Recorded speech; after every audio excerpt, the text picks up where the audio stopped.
sa aton mga kasitronila gali no, ari kita subong sa aton ring area. Ginatipon naton ning aton mga dahon nga nautod no para sa pag-extract no sa aton subong schedule para na maglunod to sa aton nga nagaisahan nun palang machine. So mayo naman na sa dason bulan basi maabot ang aton machine. Pero sayang ang aton diri nga mga dahon nga wala naton mapuslan. So ginatingwaan naton subong nga malunod ini sa dito sa Bingawan no. So ang mga dahon naton nga na utod sa aton nga ginatanom, so aton inadalon para nga lantaw naton ang ma-produce ini nga essential oil kaga hydrosol no.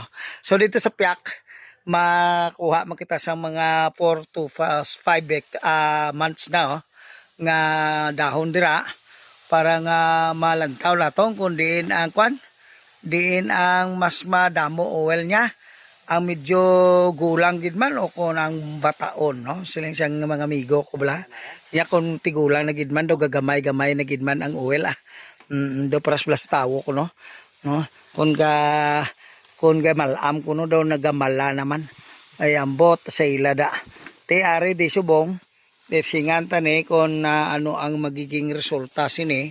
So aton ini nga gawon subong adlaw kag i-deliver tato anay sa aton area sa Bingawan kag sa sini nga semana siguro basi makalunod kita it mga 7 ka adlaw nga balik-balik sa nga aton ni nga mga dahon ho. Kay ti mga kuan di ka kuan puno mga 6,000 ka puno pa na diri.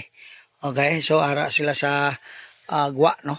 Aton ginamat-amat transplant ang iban. Ang iban naton may mga tanom na ni mga area ta pero mga isa pa lang ka bulan. Ang iban 2 bulan, iban 3, iban 4, ang iban manog 5 na, no? Sige lang, amat-amat lang. Hindi taman ni matanom nga isa lang ka bisis kay ti malapad mo. Okay? So mabuhay ning aton mga kwandiho, mga hangkilan nga mga obrero andito sa Piak mga babaye. So subong ang naga-operate di subong mga anom sila. Tiki na ang iban way nag-report. Sino wala nag-report? So i-follow up naton ang aton mga tao para nga madali ang aton pag-deliver sang aton proyekto. Nabuhay si Randy kag si Hansel.